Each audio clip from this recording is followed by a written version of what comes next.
저희가 교회를 다니며 신앙생활을 하면서 우리가 자주 쓰고 또 어떻게 보면 자주 사용은 하지만 그러나 잘못 이해하고 또 사용되는 단어가 몇 개가 있습니다.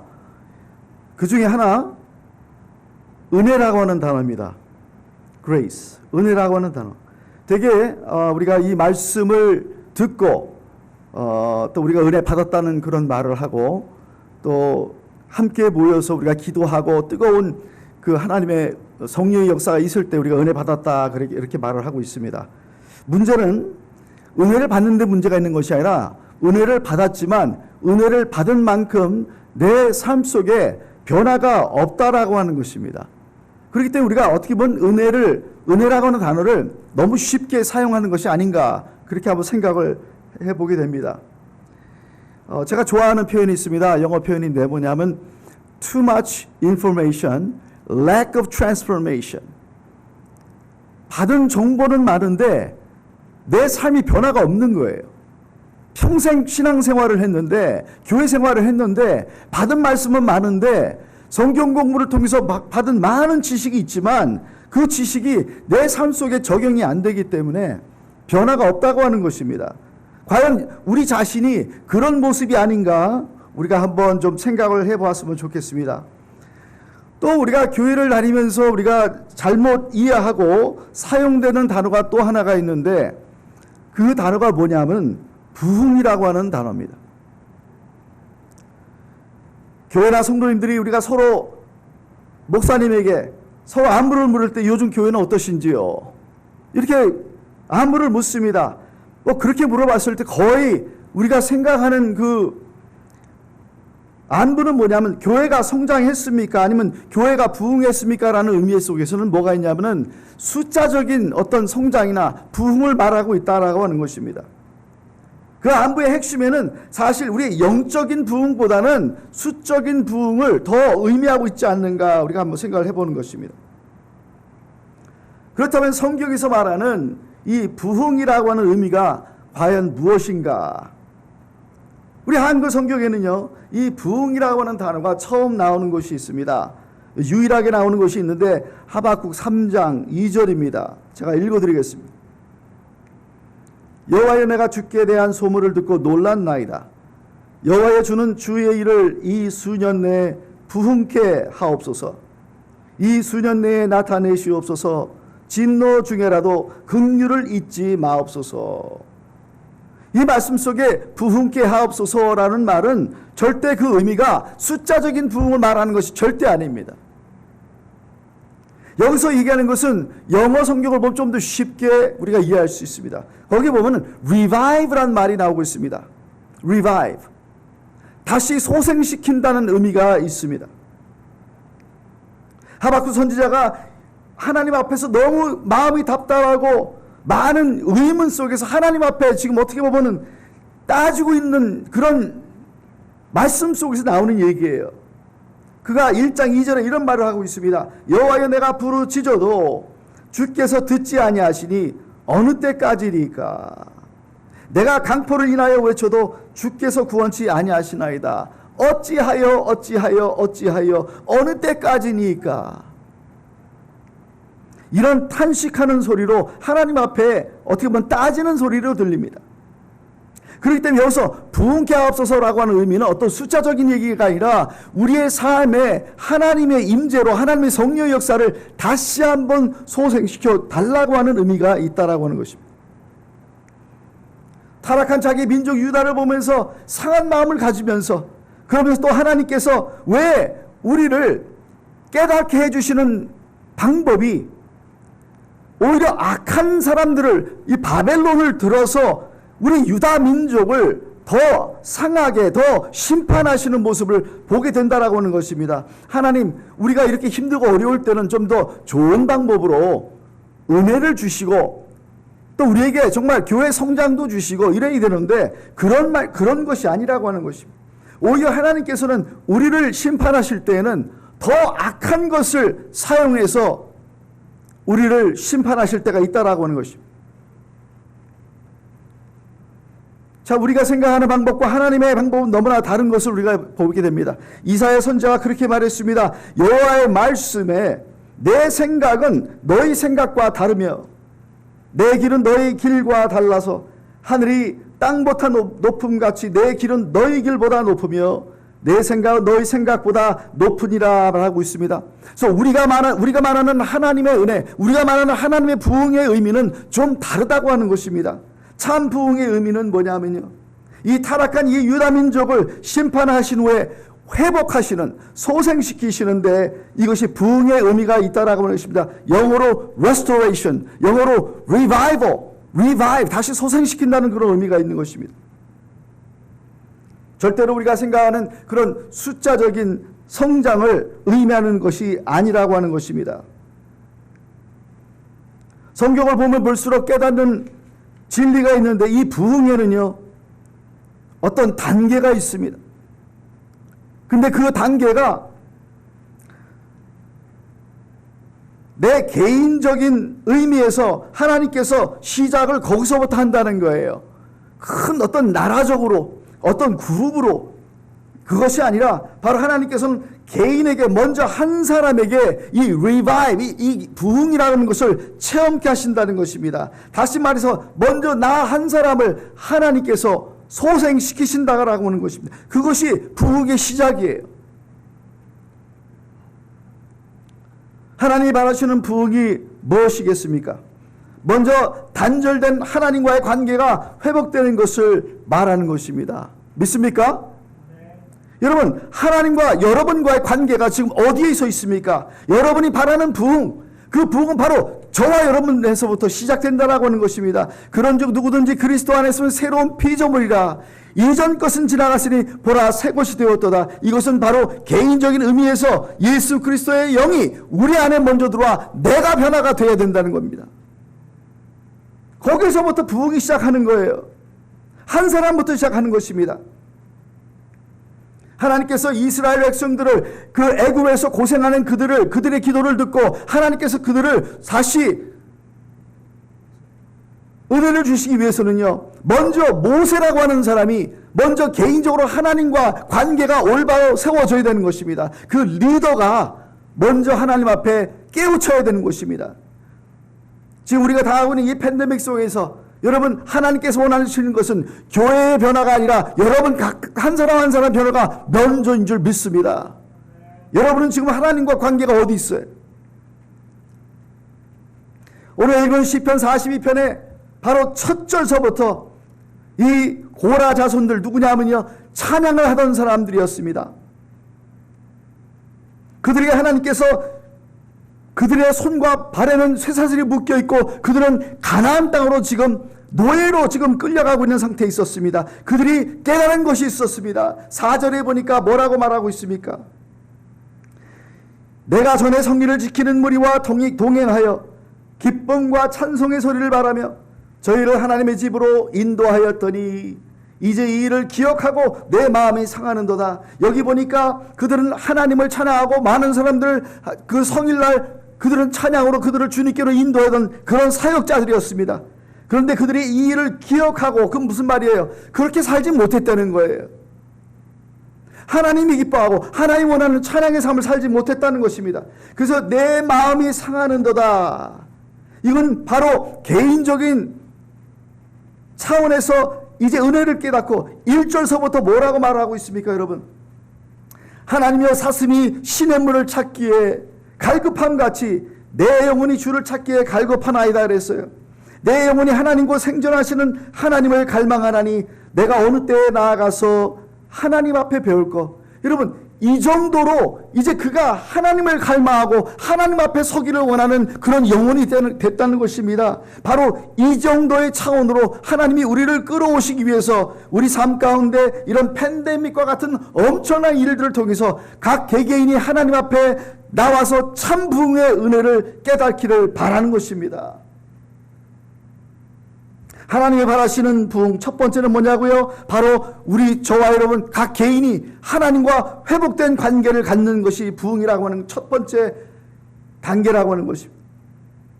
두 번째로 하나님이 바라시는 부흥이 뭡니까? 여러분, 먼저 우리의 마음을 변화받아서 하나님의 뜻을 따라 사는 것입니다. 성경 말씀에 나오고 있죠. 로마서 12장 2절. 너희는 이 세대를 본받지 말고 오직 마음을 새롭게 함으로 변화를 받아 하나님의 선하시고 기뻐하시고 온전하신 뜻이 무엇인지 분별하도록 하라, 이렇게 말하고 있습니다. 여기 보니까 마음을 새롭게 하라라고 말하고 있습니다. 이 말은 트랜스포메이션이에요. 변화되는 것입니다. 각 개인이 하나님 앞에 자기의 관계를 하나님 앞에 올바로 세우는 것이 먼저라면 그 다음에 우리는 우리의 마음을 변화받아야 되는 것입니다. 트랜스포메이션, 리뉴얼, 리바이벌, 그런 말이에요. renew. 여기 보니까 renew your mind 그랬습니다. 여러분의 마음을 완전히 180도 바꿔야 된다라고 하는 것입니다. 그럴 때 우리가 이제 하나님의 뜻이 무엇인지를 차츰차츰 알게 될 수 있다. 이런 것이 바로 하나님이 원하시는 부흥이라고 하는 것입니다. 하나님이 먼저 되는 삶. 여러분 삶 속에 하나님이 최우선적으로 여러분 삶 가운데 세워주셨습니까? 하나님은 하나님이고 교회는 교회고 나는 나다. 내 마음대로 내 뜻대로 내 삶에 내가 목적을 내 계획을 세우고 내가 살아가겠다. 이렇게 사십니까? 여러분의 인생의 목적을 어디에 두고 사십니까? 성경은 우리에게 분명히 말씀하고 있습니다. 이 세상 어느 누구보다도 더 하나님을 사랑하느냐 이렇게 말하고 있습니다.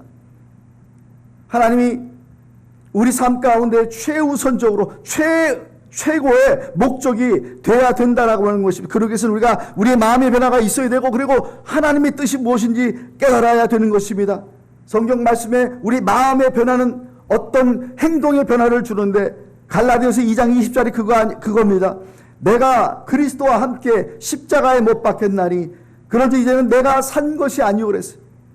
더 이상 여러분은 이제 산 사람들이 아니에요. 육적으로는 이제 죽었습니다. 이제 영적으로 예수 그리스도의 영이 우리 안에 있기 때문에 예수님이 우리를 통해서 살아가는 역사가 나타나야 되는 것입니다. 오직 내 안에 그리스도께서 사신 것이라. 이제 내가 육체 가운데 사는 것은 나를 사랑하사 나를 위하여 자기 몸을 버리신 하나님의 믿음을 믿는 아들을 믿는 믿음 안에서 사는 것이라. 아멘. 나의 인생에 있어서 여러분 우선순위가 누굽니까?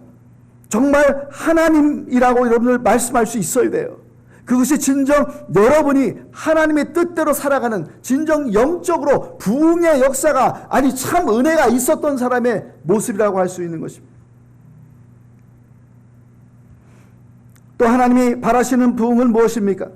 절망에서 소망을 갖고 사는 삶을 말하는 것입니다.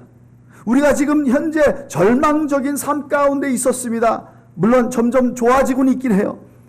그러나 지난 거의 1년 동안 우리는 인간이 할 수 있는 노력은 다 해봤지만 할 수 있는 게 없었어요. 여기서 나사로를 죽은 자 가운데서 살리신 것이 바로 부흥의 모습이라고 하는 것이 리바이브 했다는 것입니다. 죽었던 것이 사는 것을 말하는 것입니다. 소망이 없던 것이 이제 소망을 가지고 참 소망을 가지고 살아갈 수 있는 삶이라고 하는 것입니다. 죽은 지 나흘이 돼서 썩은 데가 나는 그런 상황이었습니다.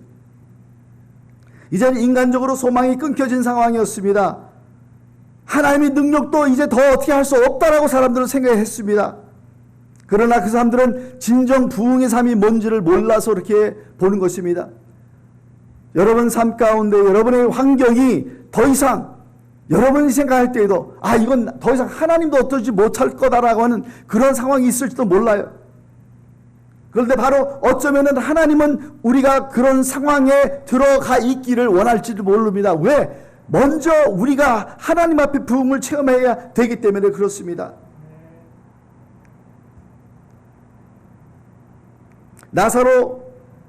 나사로를 살리시는 우리 아버지 하나님의 목적은 뭘까요? 이것은 진정 나 한 사람의 절망에서 소망으로 가는 삶뿐만 아니라 이 삶을 통해서 이 기적을 통해서 이 주위에 있는 사람, 내 삶 가운데 내 영역에 있는 사람들이 다 바로 이 부흥의 삶을 살기를 원하는 아버지의 뜻이 있는 줄 믿습니다. 주님께서 나사로를 살리기 위해서 주님께서 오셨지만 인간적으로 늦게 오셨어요. 어쩌면 여러분의 삶 가운데 주님이 너무 더디 역사하는 그런 느낌을 받을 수도 있습니다. 그러나 주님이 역사하시는 그 순간이 가장 알맞는 가장 옳은 시간인 줄 믿으시기 바랍니다. 자, 우리 주님께서 이 나사로를 revive, 다시 이제 살리시기 위해서 오셨는데 먼저 하라고 한 것이 뭡니까? 바로 이 무덤을 막고 있었던 그 돌문을 옮기라라고 하는 것입니다. 먼저 우리 주님께서 명령한 것에 저와 여러분이 이에 순종해야 돼요. 마치 그것은 어리석은 일일 수도 있습니다. 여러분이 생각하던 이해가 되지 않을 어떤 그런 일일지도 모릅니다. 그러나 우리 주님께서 그 문을 빨리 열어라 그 얘기예요. 돌무덤을 열어라. 그 다음에 이제 주님께서 바로 절망에서 소망을 갖고 있는 삶, 부활의 삶, 바로 이 부흥의 삶에 가지고 살아가는 사람들의 기도 내용이 나오고 있습니다. 이 기도가 부흥을 가져오는 기도라고 저는 믿습니다. 여기 보니까 요한복음 11장 41절에 돌을 옮겨 놓으니, 자, 순종을 했습니다. 믿겨지지 않고 도저히 이거는 무덤을 열어서는 안 되는, 이거는 있을 수 없는 말입니다. 그러나 우리 주님의 말씀에 순종을 했더니 주님께서 이제 하늘을 우러러보시고 가라사대, 여기서 우리 주님께서 소망의 기도를 하십니다. 아버지의 내 말을 들으신 것을 감사하나이다. 여러분, 절망 중에 감사가 나올까요? 그런데 우리 주님께서는 이 절망 중에서도 많은 사람들이 눈물을 흘리고 이제 와서 뭐 어떻게 하겠다, 어떻게 하겠느냐라고 하는 그런 의문 속에서 우리 주님께서 먼저 감사의 기도를 했다는 것입니다. 뭐가요? 내 말을 들으신 것을 감사합니다. 여러분, 지금까지 우리 하나님께서 여러분의 기도를 다 들으신 줄 믿으시기 바랍니다. 정말 믿습니까? 믿어지는 것도 있고 안 믿어지는 것도 있습니까? 근데 우리 주님께서는 내 말을 다 들으신 것을 감사하나이다. 그 다음 뭐라 그랬습니까? 항상 내 말을 들으시는 줄 내가 알았나이다. 이건 체험적인 감사입니다. 체험적인 믿음의 감사를 했고 그 다음에 이제 체험적인 감사를 하신 거예요. 내 삶 가운데 하나님이 들어주신 것, 작은 것이나 큰 것이나 우리 주님은 다 들어주셨습니다. 나의 방법대로 들어주시지 않았지만 아버지의 방법대로 다 들어주셨어요. 그 다음에 뭐라고 기도하십니까? 그러나 내가 이 말을 하옵는 것은 둘러선 무리를 위함이다. 여기 보니까 이 하나님께서 나사로를 다시 살려주셔야 할 이유가 있습니다. 목적이 있습니다. 이것은 둘러선 무리를 위함. 이건 전도 목적입니다. 그 다음에 뭐라고 했습니까? 아버지께서 나를 보내신 것을 이들로 알게 해달라는 것입니다. 결국 저와 여러분의 삶은 뭡니까? 은혜 받은 자들로서 진정한 부흥을 체험하고 이제 정말 절망 속에서 소망을 보여주는 그런 삶을 사는 사람들이 돼야 된다는 것입니다. 여러분, 소망이 찬 사람의 기도가 바로 이런 기도인 줄 믿습니다. 하나님 말하시는 부흥은 또 뭡니까? 우리가 하나가 되는 겁니다. 우리가 예수를 믿는 사람들이 모여서 하나가 되는 것입니다. 교회가 자꾸 분리가 일어나고 갈라지고 하는 것이 아니라 하나가 되는 모습입니다. 이것이 진정한 부흥의 모습입니다, 여러분. 여러분, 있는 숫자만 붙들고 있어도 부흥인 줄 믿습니다. 아멘? 그렇잖아요. 21세기에 살아가는 지금 교회들의 모습이 그런 것 같습니다. 있는 교인들도 잘 붙들고 하나가 되게 해서 그들 영적인 삶을 정말 주님이 기뻐하시는 부흥의 삶을 사는 그것이 주님이 바라시는 부흥이라는 것입니다. 교회의 머리는 예수 그리스도이십니다. 그리고 교회는 그리스도의 몸이라고 성경은 말하고 있습니다. 그때 우리는 분리돼서는 진정한 하나님의 바라시는 부흥을 이룰 수가 없는 것입니다. 몸에는 여러 지체가 있습니다. 저와 여러분이 각각 자기가 맡은 지역에서 그 은사대로 여러분 사역을 감당해내는 저와 여러분들 되기를 바랍니다. 성경에 보면 예루살렘 교회가 하나가 된 것을 볼 수가 있습니다. 안디옥 교회를 봐도 진정한 부흥하는 교회의 모습이 거기 나오고 있습니다. 제가 일일이 다 말씀을 드릴 수는 없지만 여러분, 예루살렘 교회와 이 안디옥 교회를 잘 보시길 바랍니다. 거기에서 정말 하나님이 바라시는 부흥의 모습이 뭔지를 알게 됩니다. 물론 마지막에는 그 예루살렘 교회의 부흥의 모습이 나오고 있지만 먼저 영적인 부흥이었습니다. 개인의 부흥과 영적인 부흥이 먼저 있었습니다. 그리고 난 다음에 주께서 구원받는 사람을 날마다 더하게 하시리라. 이건 맨 마지막, 숫자적인 부분은 맨 마지막에 있습니다. 다시 말해서 숫자적인 부흥은 목적이 아니라 결과라고 하는 것입니다. 아멘? 결과예요, 결과. 왜 우리가 자꾸 결과만 바라보고 합니까? 그렇지 않죠. 중요한 것은 우리가 어떤 교회가 되는 게 더 중요하다라고 하는 것입니다. 오늘 이 말씀을 통해서 시편 42편 말씀을 보았습니다. 거기 보니까 목마른 사슴이 시냇물 찾듯이 그랬습니다. 이것이 진정 하나님이 바라시는 부흥의 첫 번째 모습입니다. 내가 하나님과의 관계 속에서 이런 갈망하는 갈증을 가지고, 영적인 갈증을 가지고 아버지께 나와 이 성전 앞에 나와서 무릎을 꿇고 기도하는 모습이 하나님 앞에 보여져야 되는 것입니다. 그것이 없이는 진정 부흥하는 교회라고 말할 수가 없습니다. 말씀을 마치겠습니다. 하나님이 원하시는 부흥, 하나님이 바라시는 부흥, 진정한 부흥은 먼저 단절된 하나님과의 관계를 여러분들 회복하시기를 바랍니다. 그리고 여러분들의 마음을 새롭게 하여서 이제 하나님의 뜻이 무엇인지, 하나님의 선하시고 온전하시고 기뻐하신 뜻이 무엇인지 알고 그 뜻을 따라 사는 삶입니다. 그리고 어떤 절망이 오더라도 그 절망 속에서 소망을 가지고 살아가는 자들이 되어야 됩니다. 그리고 우리는 교회로서 하나가 되어야 됩니다.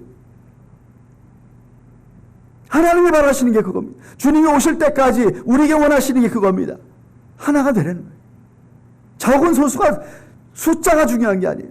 얼마나 우리가 정말 오늘 말씀드린 이 내용대로 그 은혜와 그 부흥하는 삶, 그래서 하나가 된 그리스도의 몸으로 살아가느냐.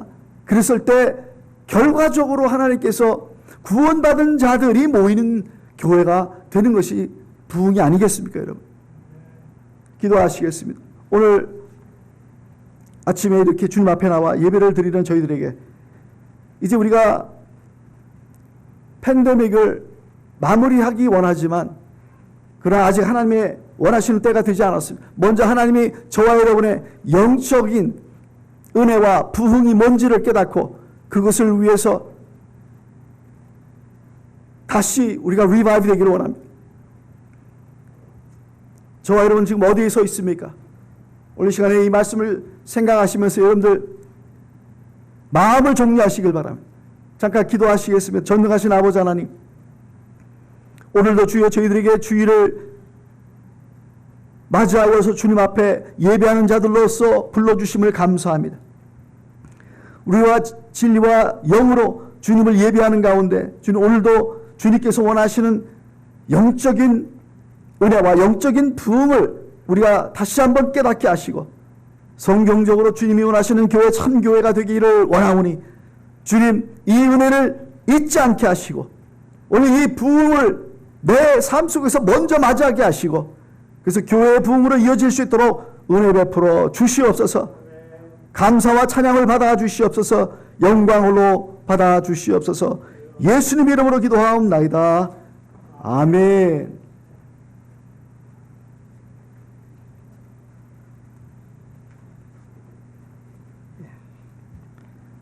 예.